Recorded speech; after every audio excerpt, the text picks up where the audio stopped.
Oh boy. Okay. So Cam told us a week ago that there was no legitimate path to victory. Not that it was impossible, but there was no legitimate, conceivable path to victory. But I don't know that any of us saw 45-3. Final score at Hard Rock, Florida State and Miami, one of the great rivalries in college football. Okay. So we know that it's not about 2022. We will talk the final three games of the season, what they truly mean to this team, this program, and then beyond. We, of course, have Cam Underwood from State of the U here to break it all down for us. Cam, outside of football, doing well? Yeah, the tropical storm hurricane thing is headed a little bit further north. So I don't know if you can hear it in the background, but it's just a little bit of rain Okay. around these parts in Broward and Dade counties. So yeah, everything's fine. Can't complain. Yeah, So, life is so I knew good. nothing about this until about an hour ago. Hmm. Hurricane Nicole.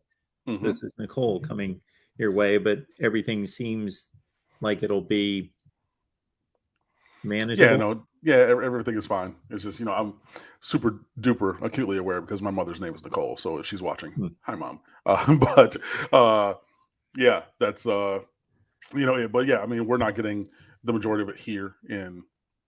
I mean, I know up the road a little bit in Palm Beach and like Brevard or St. Lucie, excuse me, counties. Maybe they're getting a little bit more and everything, but this isn't a real major storm, honestly. So yeah, everything is fine. Everything is cool. Yeah.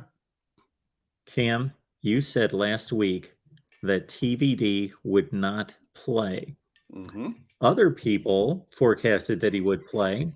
So technically, you were wrong, but maybe, I'm not even going to say maybe, by what we saw on the field, not just in regards to performance, Hmm. but pain threshold, the Hmm. obvious agony on the young man's face, and the body posture. Yeah. It didn't appear as though he should have been playing. I told you So he shouldn't you have were been playing.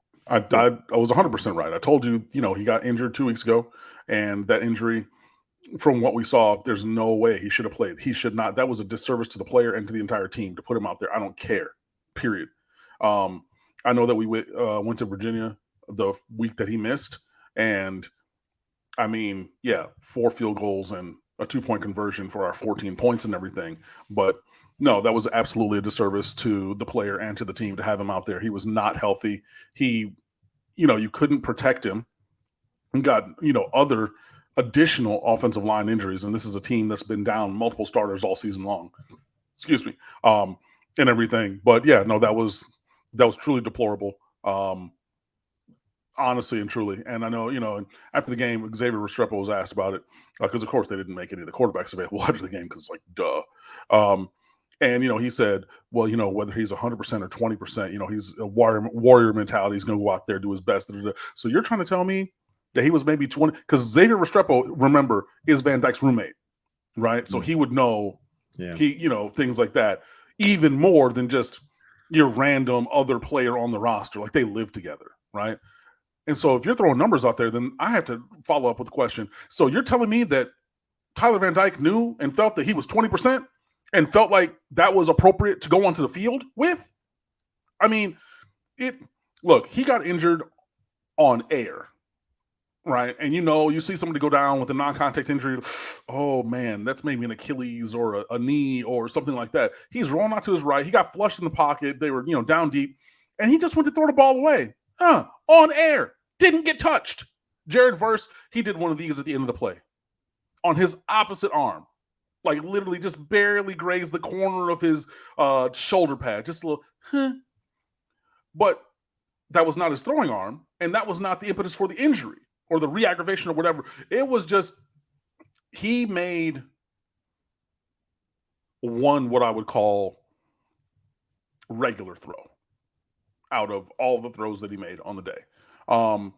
Even after the first time he got injured, he's on the sideline. You see him on the broadcast because, in the press box, they got the broadcast up so you can see these things. I'm like,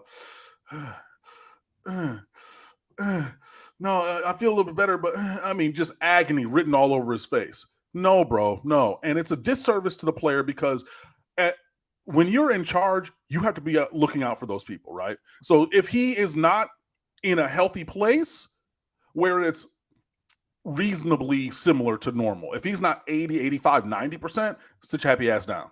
Sorry. I know you want to be out here. I know you want to play. Tough shit. And then it's a disservice to Jake and Jakari because you're now giving reps that they could use to be prepared for whatever game plan you're going to install, and you're giving those to a player who's injured and should not be playing.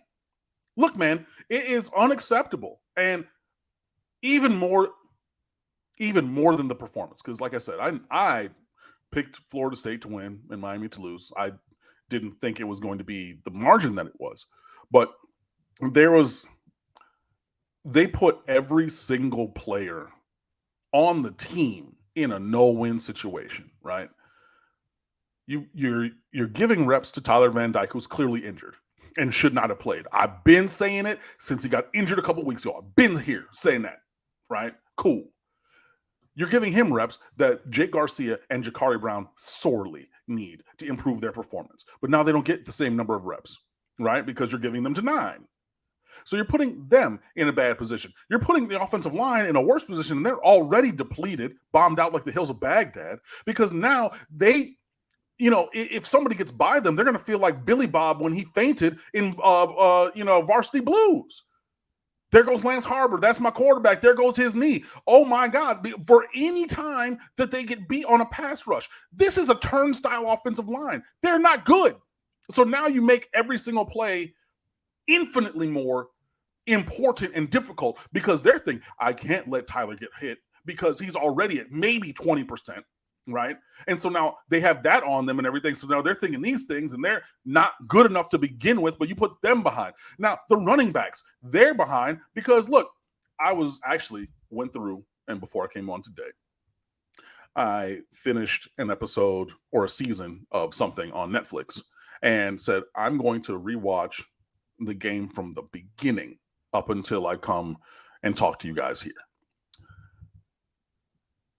They had safeties sprinting before the snap towards the line of scrimmage. Heels at 15. Okay, we're reading that cadence. We're reading the cadence. Go. On many, many, many plays. Because you're not doing anything to stretch the field, to make them be where they need to be, right? Now, you have that. The receivers, they're in a bad spot because, you got guys who have not gotten all the reps that they need and who need the reps for growth. You put every quarterback in a bad position because Tyler Van Dyke shouldn't have been out there, so he re-injures himself on air. That's one. Jake Garcia, you put him in only on 3rd and 7 and longer, so it's like, wonder what's going to happen. And again, what did I say earlier? The offensive line can't block. Right? They're not really good at that. So now, all these defenders from Florida State, including and especially Jared Verse, say, oh my goodness, go snap the ball, bro. Snap it. Because I'm going to be around you. Like, I'm around you now, even on the other side of the line of scrimmage. I'm around the corner already. Go ahead. Pin my ears back. Zoom. I'm out of there. Then Jakari Brown, you put him in, you actually let him throw a little bit, but most of the time, you're running simple stuff, so things are covered. And then now he's in a bad situation, and he's a gamer, and he's, fresh up a turnip truck, and he just doesn't see the game that fast. So even when there was like 2 pass plays where there was something open, two, I counted them during the game. Dos, right? Eins, zwei in German, okay? De in French, 2 times. But game's moving a little bit too fast. He pulls that down and then he goes. So I've detailed the ways that all the quarterbacks are put in a negative situation, starting with you playing Tyler Van Dyke, the running backs, the receivers. Now the defense, if they give up anything, it's over. And now you're going to have these short drives and put them back out there again and again and again. It's over. You put everybody in the worst possible position for whatever idiotic reason that you thought 20% Tyler Van Dyke needs to play because he wants to play. Look, I don't got kids, but I was a teacher, right? They want Sometimes the answer is fucking no. And that's what it needed to be. And that decision from there sprung out all of these things that didn't help the situation, right? And again, I always thought Miami was going to lose. After having watched Miami this year and watched Florida State, I thought it was a bad matchup. So I said last week? I said, look, it scares me with their running backs getting to the second level, slipping an arm tackle, and having more room. What the fuck happened? I'm trying to tell y'all, right? So this is the Cam was right segment, like Loud and Right, featuring Cam Underwood. That's what we're doing right now. And all of it snowballed. So something that could have been almost respectable. Somebody, said, oh yeah, this is the inverse of 52-10 from 2 years ago. In a 2-year span, we've had a net 12 touchdown difference in that game because Miami beat Florida State by 6 touchdowns 2 years ago and lost by 6 touchdowns this year in the same building with largely the same roster on the Miami sideline. What the fuck is going on? And it starts with the idiotic, dumbass fucking decision to play Tyler Van Dyke when he's clearly fucking injured. And I'm getting mad about it because it's a disservice to everybody who's working their ass off in that building. And even for all the coaches. Josh Gaddis, everybody's talking about firing him and everything. I don't think that should happen. We do have a writer on State of the U, Blake Malik, who's written two pieces about that. Van Dyke was missing wide open receivers. Yes, because he couldn't even get the ball there, and then Florida State did a really good job saying, look, they're only going to run these couple concepts. So we're going to spot match those concepts, and that's how you get the interceptions and things like this. Look, man, it was really, really bad. And I mean, like, I kind of just sat there and like, I actually tweeted it. Like, truth be told, I was half watching the game between the field and the screens, but they had one screen in the middle of the screen setup in the press box playing the World Series game. And then guy next to me in the press box had his ESPN or his YouTube TV watching LSU, Alabama. So I was like, I was sports barring it up, honestly. And like, hey, I was tweeting about it and I was watching it, but I wasn't like watching because like, what are you doing, man? You know what I mean? And it was so bad. And then the effort, I think, started to go with that. And even guys who showed up previously, Daryl Jackson Jr. had maybe 1-2 tackles. Leonard Taylor didn't crack the stat sheet against Florida State.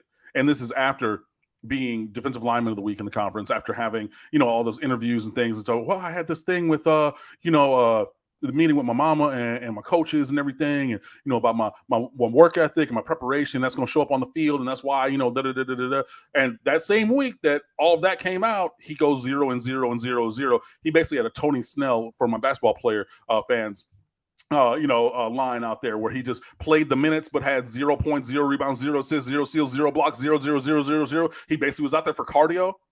That's what we have. So it was a failure on every single level. And yeah, man, it was just like, I mean, the stadium emptied out in the third quarter, like even the second quarter, you hear the war chant, and the press box has like fixed windows. So you don't even get to open the window and hear it, but like you could hear all of, the war chant and everything going on. And I was like, yeah, well, all the Miami fans left. I was wrong because when they scored in the second half, then everybody left. And they were in the parking lot. I even saw, when we're going down to interviews and everything, like parking lot say, hey, they were just like, cool. We bought all this, drink and all this food. So we're going to fire the grill back up and sip on. But like, it wasn't the worst performance in program history, but it was on the short list. And that's how bad Saturday was. And I'm sorry if you have kids and you're watching this, and I know I had the foul language today, which I usually try to avoid, but sorry. So a few weeks ago, we talked about the components that comprise a head coach's responsibility and different areas in building a football program: talent acquisition, culture, structure, organization, communication, and then game planning, scheme, game management, roster, adjustment, all football nuts and bolts. Mm-hmm. What you're pointing to, I'm going to put under the culture category as you rely on your head coach to have sound judgment, to make good judgment, whether it's regarding disciplining a player or various aspects within that. And so do you have any concerns about Mario Cristobal and his ability to make sound decisions. I think it was more a substitution thing. I think that was like game management. It kind of bridges both, right? I think it was a poor decision for organizational management by playing Tyler. Now, I'm not going to say don't let the guy try to practice. I'm not going to say that, but I wasn't even there, and it was clear to me that he can't play right now in the state of injury that he has. So yeah, I mean, it goes with the substitution or rotation of players on the field, but then also that's an organizational thing by okay, we need to hold them out. Next K94, and the coaching staff will continue to be outcoached. This was an interesting point because I said early in the game, it was a major step forward that instead of calling a panic timeout before a punt early in this, or like midway through the first quarter, we took the 5. Just take the delay, move it back 5, snap it, kick it, let's go. I said that was a big, and I tweeted it out. I said that's a big, major step forward, right? Because you cannot keep burning timeouts early in the game, early in the first or third quarters. You just can't do it because they're valuable in the half, obviously, but they're more valuable at the end of the half. So you can't just, 2 minutes in, timeout, like they're walking down the field or whatever. Hey, look, you got to. But we've seen a lot of that stuff, especially to save 5 yards when you've got a great punter. Hello, but that's what I'm saying. We've seen the counterfactual. We've seen those panic timeouts, and I said, "Yo, hey, and people were like, "Oh, lol." I was like, "I'm not laughing. I'm being very dead ass serious. That's a big step forward than a panic timeout." Now the game was only 7-3 at the time, right? And clearly it went off the rails because they scored another 38 points to 0. But still, even that was it's a small detail, but it matters so much.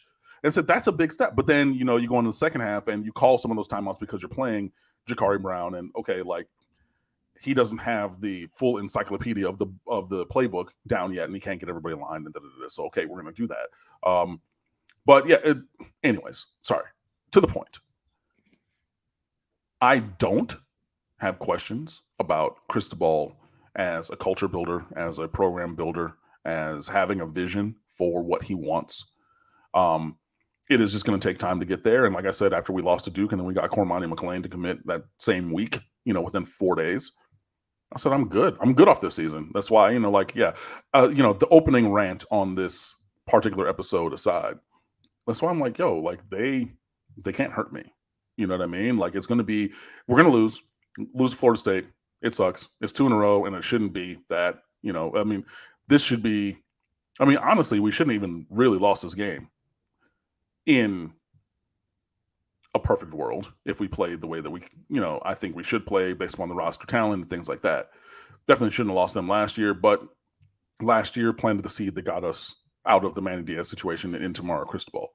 So, yeah, I don't have a question about that. But they don't call them growing pains because they're comfortable. You know what I mean? Like it's painful. And whether that's your knees when you're growing in adolescence or you're reshaping the entirety of the program, and Cristobal will not ever detail what he thinks needs done. But in every media availability, whether that's post-game, whether that's Monday, whether that's Wednesday, whether that's Joe Rose on Monday on the radio, whether that's ACC Network, whether that's whomever. It's always, we knew what we had to do. We got to do so much, and things weren't done the right way, and we got to rebuild it. We got to do. Again, this is a full tear down renovation, guys. All the way to the ground. Hey, maybe we even excavate down to build a basement and then put the foundation down there and then build up from that. It's not comfortable at all. And yeah, it's going to take some time, and it's really going to take an entire roster flip. Gabby Arudia from 247, who started with us at State of the U, he was asked this week, do you think, could you see 20 or more players from the roster hit the portal? He said, oh yeah, over. And I said that a couple weeks ago when people were coming at me sideways and said, look, this is going to take that. That's the kind of culling for the kind of program that Cristobal wants to build that's going to be necessary, honestly and truly. And you're even seeing if you're paying attention, you're seeing already guys who are going to be asked to seek shelter elsewhere, right? Because if you're playing Inez Cooper, who I think can be one of the steals in this last year's recruiting class, you're playing Lawrence Seymour at guard. Look up and down the roster for other guys, 3-star, 4-star, who have been here, who are not getting snaps. Hey, at a position where, Cristobal said, I think it was today or Monday, yeah, we got like 6 or 7 healthy offensive linemen. No, we have more than that. But if you cut the number down to 6 or 7, that means I'm excluding all of y'all. Hey, hi. We should talk about you continuing here at the University of Miami, or maybe finding somewhere else better for you. And it's going to take a lot of that. And, the longer that we go and the way that the plays are called and the rotations go on the field and all of these kind of things, it shows and proves just how big of a rebuild that this is going to be. Because, Falcon Rex, first of all, thank you for the donation. But hurt dog, we ain't doing it. No, it's not good and it's not fun, at all. But, I just think that and I wrote about this, or no, I didn't. Jake Marcus on our website, stateoftheu.com, if you don't know, wrote about it a while ago and saying, like we're getting Mario's guys in here, right? And you're seeing the young guys play more. And Inez Cooper's, true freshman, starts at right guard. Jalen Rivers gets hurt, and then you bring in Lawrence Seymour, another freshman. Nigel E. Kelly, who just turned 18 last week at Virginia, he started a couple games, and he's playing heavy rotation snaps at defensive end. Lawrence Taylor's only a sophomore. Daryl Jackson's only a sophomore. Wesley the Saint's a freshman. And I did mention those sophomores because those are guys that everybody in America wanted, and they're so early in their tenure here, that it's not like insert senior 4-star here who's not living up to it. You know what I mean? But you're starting to see the young guys stepping up more, and you're probably going to have more of that. And that gives a glimpse into what Cristobal wants to build, how he's trying to rebuild this roster through, talent acquisition and all those kind of things. But it is simply going to take time, and one recruiting class is not going to do it. You need 2 or 3. Honestly, I could see, especially with this year and next year being uncapped in terms of incoming players, so you can take in as many as you need to hit your 85 this year and next year. I could see 20, 25 incoming players from the transfer portal. So basically, you're just going shopping in recruiting again, circling back on those guys who maybe you missed on, or maybe you're at Oregon and they're from down here, and they're playing a rotation part at Georgia like a Tyreek Stevenson was. Maybe they're disgruntled with hey, come on down, and you just build another top 5 class through the portal to add to your hopeful top 5 class through prep recruiting and everything. So that's the paradigm, that's the vision, that's the path forward. I am not concerned about that. When we start to get the guys that we need here, then I think going back to, I forget who the commenter was, but then circling back on the game operations coaching, the game day coaching, the scheming, the play calling, the things like that, that will be where my main area of concern is going to be. Cam Underwood, State of the U. He's here every Wednesday. We appreciate him being here. We hope you do as well. So thank you for the contributions, starting with Falcon Rex. Thank you so much for that, sir. We're here again every Wednesday night at 7 o'clock Eastern time. Bring your college football fam with you. So I don't know that there's a culture in America at the college football level that is so infallible that losing 45-3, that their players are going to be running through walls with that type of intensity in the fourth quarter. That just doesn't exist. That's unreasonable from a human standpoint. But there are cultures across America in college football where down 45-3 in the fourth quarter, they're giving reasonable effort. They're still going. Did you see that, or did you see guys giving up? I think I saw some of both. Honestly, I think it was everybody. but also they were just whooping our ass too. So there's something to be said for that. And, congratulations to Florida State. Obviously they played a great game. They won by 6 touchdowns, in the same way that, they're probably, celebrating on all of their media. It was the same way that I did 2 years ago when we beat them by 6 touchdowns, and they earned it and they deserved that. And yeah, it was just a thing where they were doing what they needed to do and beating us with it. They, out of 70 plays, I think that they ran the run play 34 times, Kevin Steele said on Monday, and everything. And that was obviously a boon for them and a bust for us. One of the things, and it was funny, so I found out who asked the question to Kevin Steele about big plays from a couple weeks ago, and Kevin Steele was like, "Oh, well, you don't got the numbers, and you're asking, trying to make it seem like we're not doing anything." Da, da, da, da. And so that same reporter said he had the numbers this week, and I'm like, "Yeah," and he was very, very judicious with it. But as I'm waiting for the good, the bad, and the ugly to load up, I want to go over just one set of numbers that I saw or looked into after the game. And it is, where are they at? Here we go. You allowed 13 explosive plays out of 7 snaps, right? So that is, come on, computer. So that is 18.5% of the plays that you defended were explosives. That's a lot. On top of that, you had 4 passes for 164. So that is 41 yards a pass. And you had 9 runs for 176. That's almost 20 a run. So that's 340 yards on 13 offensive snaps. So FSU gained 75% of their yards on 20% of the offensive snaps.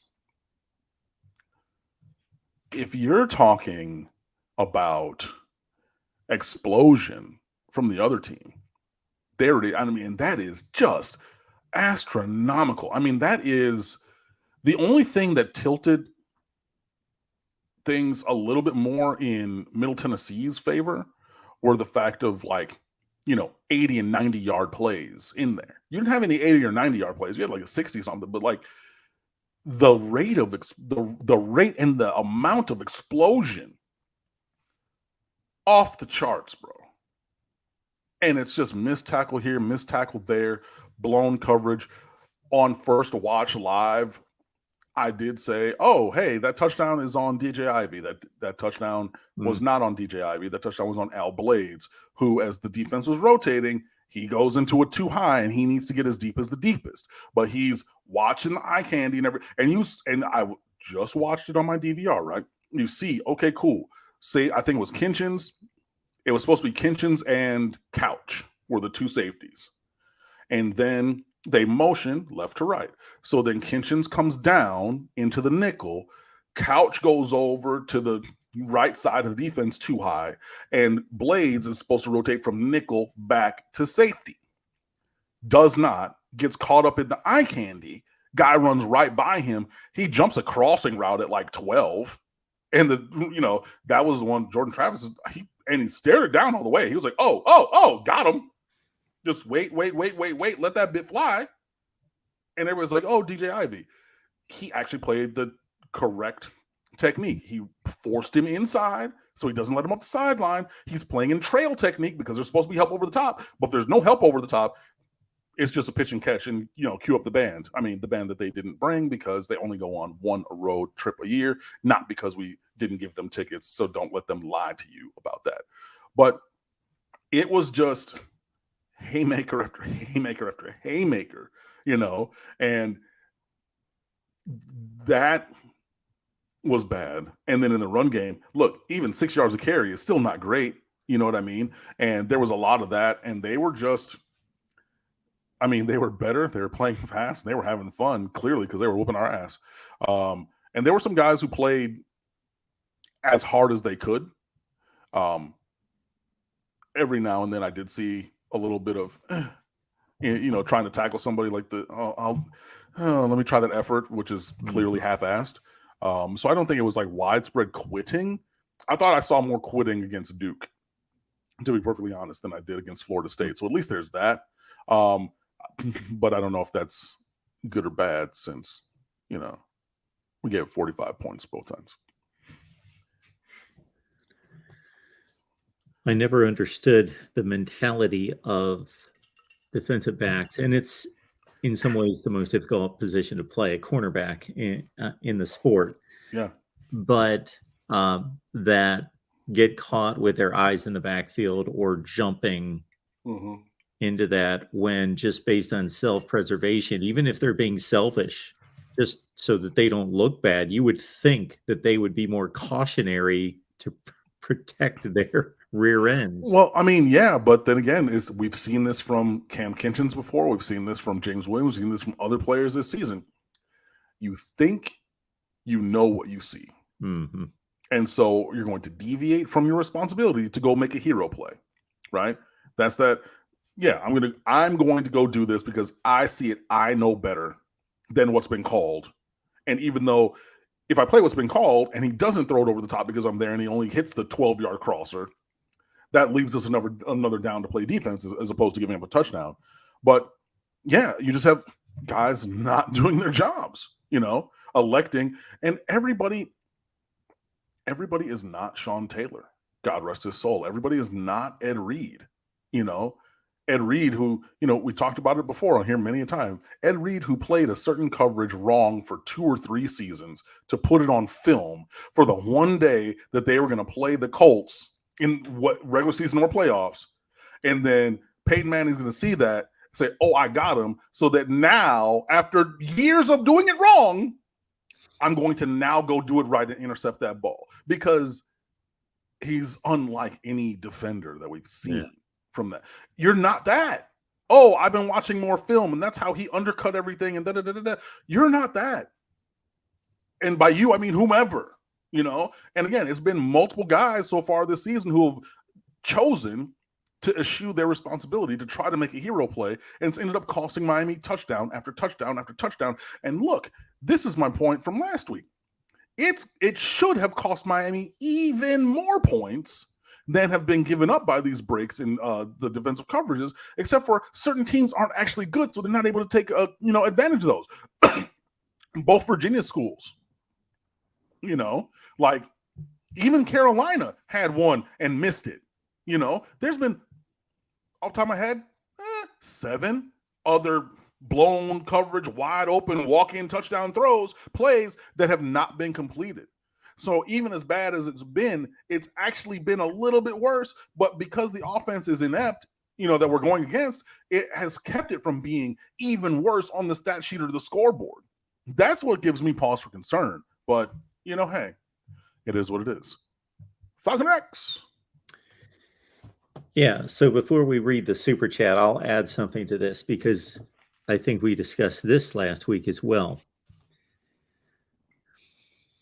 Alabama, Georgia, fill in the blank, can bring guys to the stadium for huge games, and shoot, the place sells itself. We're winning all these games. We're winning championships. The place is going crazy. We're on TV, the whole thing.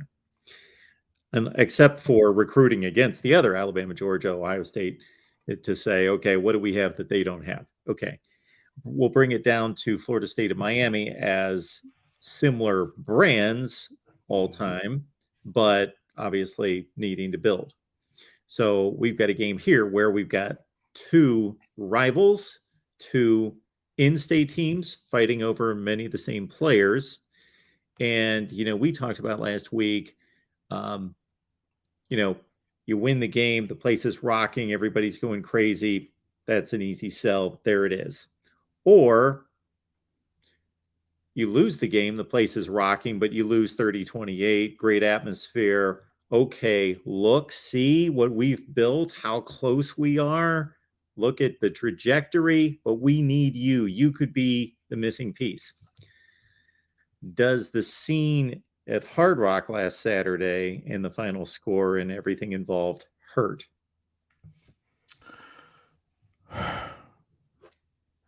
If you spin it right, the answer is no. And it also depends on the kid, you know. But yeah, you can just, again, if you're selling the future and we need to flip this roster entirely, we need to get the guys that we need to get to make this right because we don't have them. That was a pretty damn clear illustration of that. You know what I mean? And that might work on some.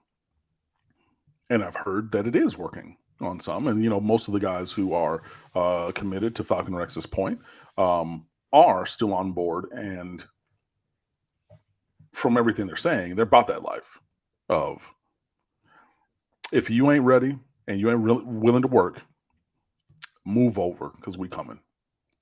We're coming for spots. We're coming for snaps. All that. Francis Mauigoa, Raul Aguirre has said that. Jackson Carver has said that. 3 of the guys who are committed in this class. Look, we're coming in. We're taking over. And if you ain't with it, then get left. And there are some guys who are here for that. And I think that you might be able to get some more. But the uber elite are not all going to buy in on that. You know what I mean? Guys like, well, I don't want to throw a name out there, but I've heard that there have been a couple of guys that Miami's been making a run at. And they're like, yeah, but I could go here, there, or somewhere else and get as good a coaching and have better performance over the course of my collegiate career, which I would hope to be only 3 years before I go to the league. So it ain't for everybody. You know what I mean? It's a you thing and you wouldn't understand that is a slogan, but it's also very, very true. This ain't for everybody. And it's going to hurt with some and it's going to help with others. But in general, I'm not really ever going to discount or overlook Mario Cristobal as a recruiter, especially with what he did with Cormani McLean. And if you look into it, man, like seriously, like as soon as he got here, you're up there, you're visiting as much as you can, you're calling and texting all the time. Mario Cristobal, famously rarely sleeps. Recruits talking about, oh, he's texting me live at whatever time of the night or the morning. And it's not just like a bot. He's like, oh yeah, like going back and forth with the dude. Tireless in terms of recruiting, talent acquisition, roster building, all those kind of things. So I'm never going to discount him out in terms of that. In the macro, in the micro for like certain players, I might. But then again, with Cormani McLean, he was doing all that. And then I don't know if you guys remember, but when Cormani was at Lake Gibson last year, so that would be the 2021-22 school year, the speaker at the Lake Gibson end of football season banquet was Mario Cristobal. Right? So, yeah, he transferred over to Lakeland and everything, but it, even in ways big and small, like he was just on that. So, while I do think that, maybe there will be some guys who, thanks, coach, but I'm going somewhere else. But we've already seen him close down a lot of really great dudes, and chasing a bunch of other ones in this class. So that's really where he's going to have to flex those muscles, because you're banking on this being year 0. This is the reset year for you to flip the roster in the way that you need and want it. And so to be this amazing recruiter, to be one of the most tireless recruiters, be one of the best recruiters in the country, you have to do that to the most elite level. And then you need to pair with that player development, proper scheme, things like that.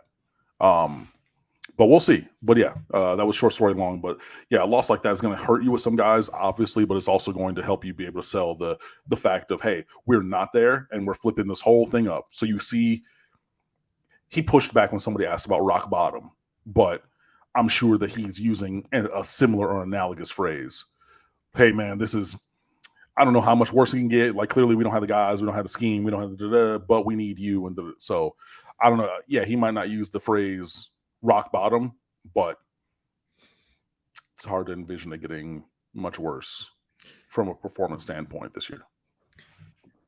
When we dive deep into these evaluations of coaches, players, programs, all that, I often devise some kind of metric in my head that only God could answer, because this would be one. This would be, I want a metric on all the injuries in the country and how much they impacted each team. Now we could do that to a certain extent. To okay, this dude gained 508 yards last season. You know, we could, but that's artificial. Offensive linemen are almost just a perfect, because it's not an excuse, because it's part of football and you play with who you got. But it's also reality that injuries impact some teams more than other teams. And we can look at a gauge on it. Of course, we can put a gauge on it to a certain extent. And for this team, we're talking about the starting quarterback, who was arguably the best in the conference over the last half of last season, and the offensive line, which directly impacts the quarterback more than anything else. And also is, I believe, as a unit, the most important unit on the field, give and take. And those are the two, and the running back position. So 3/4 of your offense. Yeah, no, lots of injuries. And again, you know, we've been out multiple offensive linemen all year, even more. You know, Jalen Rivers, our best offensive lineman, he got injured. He's week to week or day to day at this point. Zion Nelson's not going to. Cristobal said he finds it unlikely that Zion Nelson's going to play this year. So, you know, there goes that. He played in one, I think, maybe 2 games. Justice Oluwaseun, he's out for the year. Somebody else might be out for the year that he said today, you know, things like that. It was just yeah, I mean, it's been very impactful. Obviously, Tyler Van Dyke, you know, you're not even getting to the fact of Donald Chaney. You know, we're coming up on game 10 and he hasn't played this year. You know, All-American running back out of high school, you know, super duper talented. I was pushing for him to be the starting running back this year, but I mean, he's almost getting to the point of mythical creature Robert Burns in terms of being injured. Except for Burns' injuries were more in high school. He had more injuries in high school coming in. Chaney was injured a bit in high school, but not as much as Burns.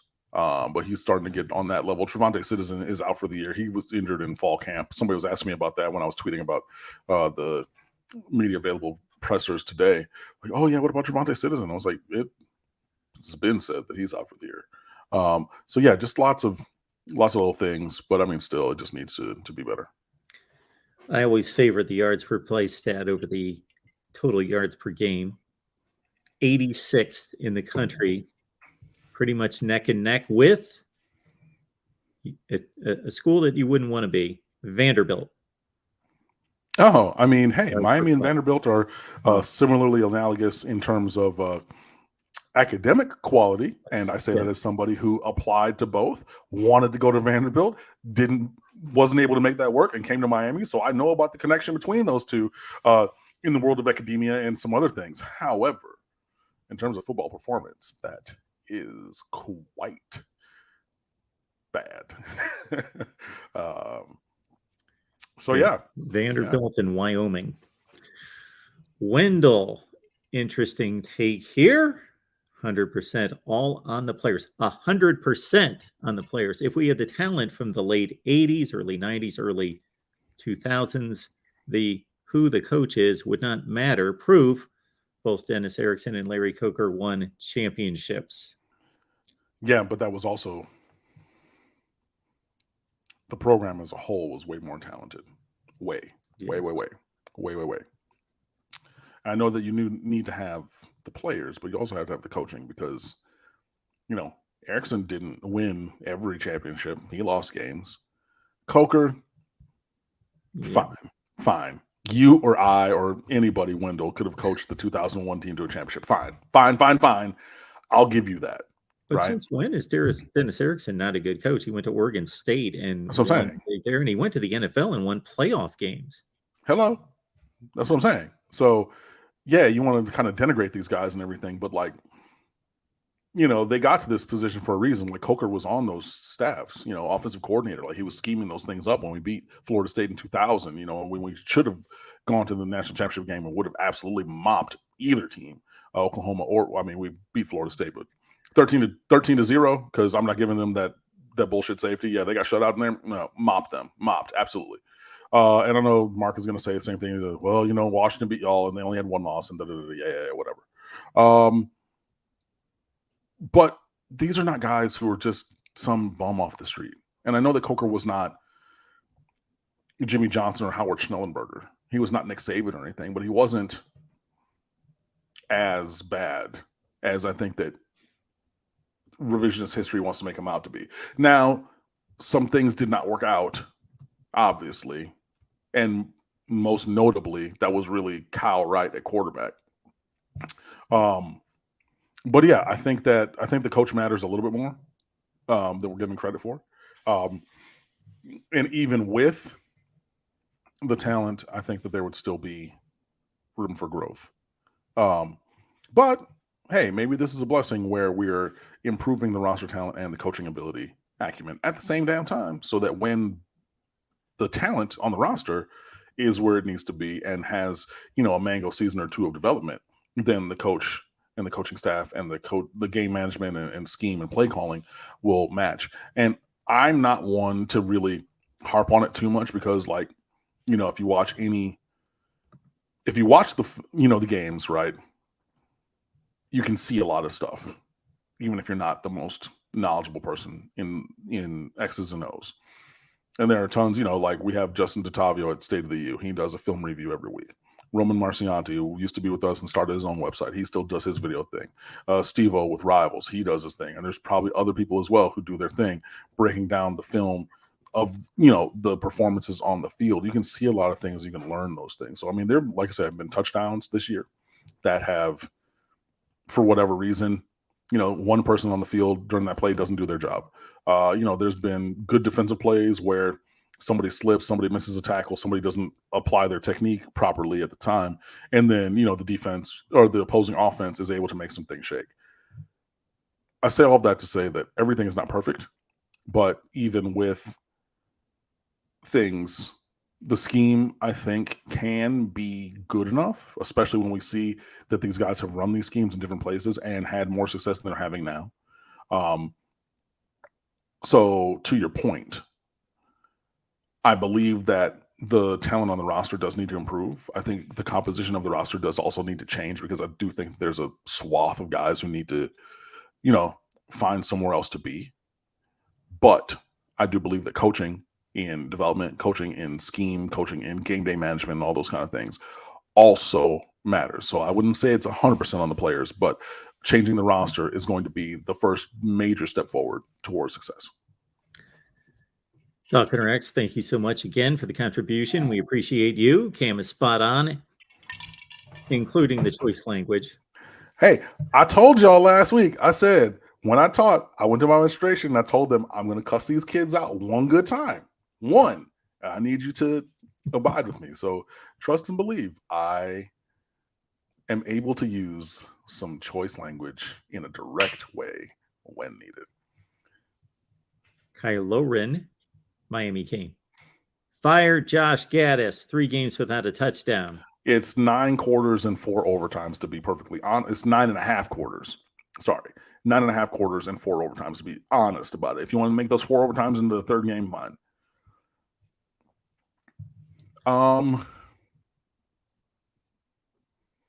There's so much going on, man, that I'm not there. Yeah. There's so much. Again, if you look at any, and I gave you 3 or 4 different video reviews to go look at, man, there have been touchdown plays that have not been made. Because one dude, not doing his job. The right guard misses a tackle or misses a block. You're running a wheel route with Jalen Knighton, behind a post. So the post takes up both defenders. Wheel route is wide, butt naked open, but he doesn't have a chance to even look over there because quarterback's on the ground because the guy misses block on a touchdown play call. A touchdown play call, man. There's a lot going on, and it's really hard when your offensive line is as depleted, making it as bad as ours is currently, to find the ability to find the end zone and score points. That's really asking a lot. and I'm not there with it. But um, this is a historic kind of failing in terms of offense, um, regardless of injury or not. So, yeah. I will always correct myself when I made a mistake. I don't know where I was going with Dennis Erickson. Of course, he was with the Seahawks, and that's where I was remembering him from. I don't remember him coaching the Niners for 2 seasons. That must have been right. Yeah. And maybe 2 seasons, maybe 2 coaches before Harbaugh. That wouldn't have been right into Harbaugh 03, 04. Anyway, the string of 8 and 8 seasons with Seattle. I mean, hey, there have been plenty of coaches who have done less in the NFL than 8 Sure. and 8. You know what I mean? So, Yeah, that was my point. yeah. Falcon Rex. An average coach could win at the U in 2001 and 2. We don't have the players right now to win a natty. I mean, that's crazy because we have a 60% blue chip ratio on the roster. One of only, I think, 13 or 14 teams across the sport that have higher than 50%, which is the floor of talent on the roster you need to be able to be successful. And yeah, sorry, Kylo Ren. Yes, it is 3 games. It is not 3 consecutive games. I always forget that. So yes, there was a Texas A&M game also in which Miami did not score a touchdown in a low-scoring defensive game. I was talking consecutively. Currently, it is 9.5 quarters and 4 overtimes. But that is correct. There is another additional game this year. And I mean, yeah, that really, I think Miami could have gone for a touchdown on one of those field goal drives, but went the conservative route. Not saying that they would have gotten it, but I think, they were inside the 5, if I remember back to September. And that was something that could have been done, but decided against it. But yeah, I mean, this week, Miami didn't get closer than, I don't know. Let's go look. The FSU 29. So we kicked a field goal from the 30 on the first drive, and then the second drive of the third quarter, of which there were only 2, Miami got to the FSU 29 after a 12-play, 68-yard drive, which ended in a fumble. So, yeah, it was left a lot to be desired, obviously, but it wasn't even like that means Miami did not get into the red zone last week or the last weekend and everything.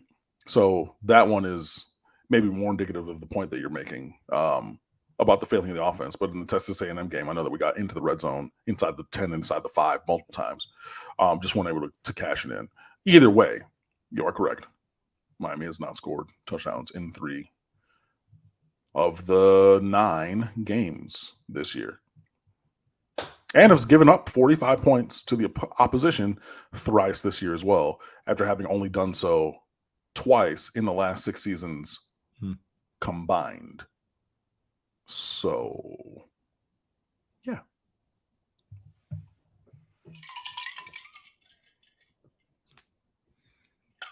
Who is your best Miami head coach since you went to school? I was a freshman in 2000, so the last year of Butch. I was walking with my friend Matt Carter, who was on the team. Then he's backup punter. He holder for extra points and field goals. He took over the number 11 jersey after Ken Dorsey left. He famously rolled to his left and had that fake field goal throw at Virginia Tech in 03 that was dropped by Kevin Everett in the end zone.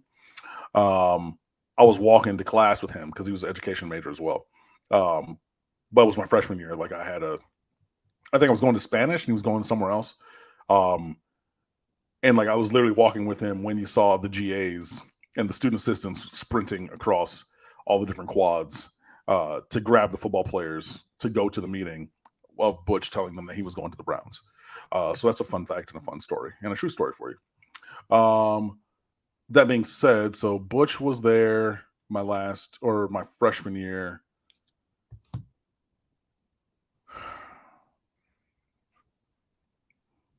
I mean, in performance, it was Coker, but Not really. You know what I mean? Like, he won the championship, but he was the figurehead more than anything. And look, I think he's a better coach than he was given credit for, but also when you are being held to the level of the greatest college football team of all time, like, that's a high bar to keep going, especially even if you're a little bit under that. Randy Shannon was a mess, but he had that 2008 recruiting class with Ja'Cory Harris and all them boys from the West. But it never got better than that. Al Golden was good to reset a foundation, but he had a major fatal flaw, which was employing Mark D'Onofrio and not at all choosing, the path of righteousness to get rid of him. So that was bad. Mark Richt. I would probably have to say Mark Richt. Mark Richt was consistently himself, even though it wasn't as great as you might have wanted, but he was getting towards the end of his career. But he was a guy who knew what being a big-time coach was. He knew what was needed, and it was definitely not on-the-job training. It wasn't like, oh, I'm going to figure this out as we go. He was like, no, like, I've done this. This is what we're going to do. Even though, yeah, Georgia did ask him to leave. Yeah, he was still just a consummate professional about it. Until he, like Al Golden, had a fatal flaw, which was employing his son at quarterback's coach and, being play caller himself, and refusing to do the work that needed to be done to rectify those situations. So then he left. Manny Diaz was vibes. I mean, he's such a player's coach. Like, they love that guy, man. Like, even from when Rick was here and the turnover chain and everything, like, I mean, just big vibes. But he on the job training, it's OJT, that 12th grader who's going to go work at McDonald's to find out how business works, for the last 2 hours every day to get that, training. So eventually when they get a, business degree in MBA, they understand it from the inside. That's kind of what it was. And yeah. And then Cristobal, I think Cristobal has the ability. I think he has the knowledge. It just takes, for what he wants to do, is going to take time. So I would have to say Mark Richt was probably the best / my favorite Miami coach since I was a freshman in 2000. Butch Davis notwithstanding, because he was only there for a year and Larry Coker won with his players, but whatever still. And certainly the best coach if you put his entire career together. Oh, absolutely. Yeah. Spanish in 04 with Greg Olson. Yeah. Nice. Very cool. All right.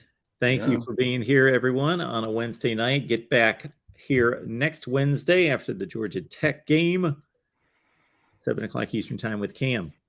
That line is a pick 'em right now, which it started Miami +2 and is down to a pick. So neither team is favored. Basically, pick your winner and that. So it becomes like the pick 'em league, which, by the way, your boy is up in the sole possession of third place. And I would be tied for first, if not in first outright, if Scott Frost was not a moron and kicked that onside kick in the opener up 11 in the third quarter. That game, I said it then because I was at the 2-point national bonus game. I said it that week. I said, if he costs me this championship this season because of that stupid decision in week 0, I will not forget. And I'm currently 2 points out of first place, and that was a 2-point game. So, there was that, and there was another game that was just a super duper bad beat on because again, we picked straight up winners in our league. But yeah, that one, honestly, I would be tied for first if Scott Frost was not a moron in Dublin, Ireland. But such is life. But we appreciate you guys. Falcon Rex's Point beat G Tech. Yep. So that's going to be 3:30 on Bally's Sports or ESPN3, wherever available. I don't make those decisions. We'll see. Also, Miami at Clemson has been put on a 6-day hold, so we will not know when that game will be played or covered until Sunday after this week's games are played. And that is entirely dependent upon what Clemson does, because Clemson could be on a potential path towards the college football playoff. So with the last few games that are out there for ESPN or ABC, they will dictate based upon Clemson's result. And I guess a little bit ours, because they don't want to have a 4-6 team in the late prime time. So maybe that would push it up to 3:30. But either way, we'll know on Sunday what time and on what channel the Clemson game will be played. But we'll have all that and more for you at stateoftheu.com, Instagram, Twitter, and Facebook at the State of the U. My personal Twitter account is at Unroad Sports. Come on over and fan with us. Cam, appreciate you. Thank you for doing this and being here. That's what we do, my friend. We'll see you guys next week.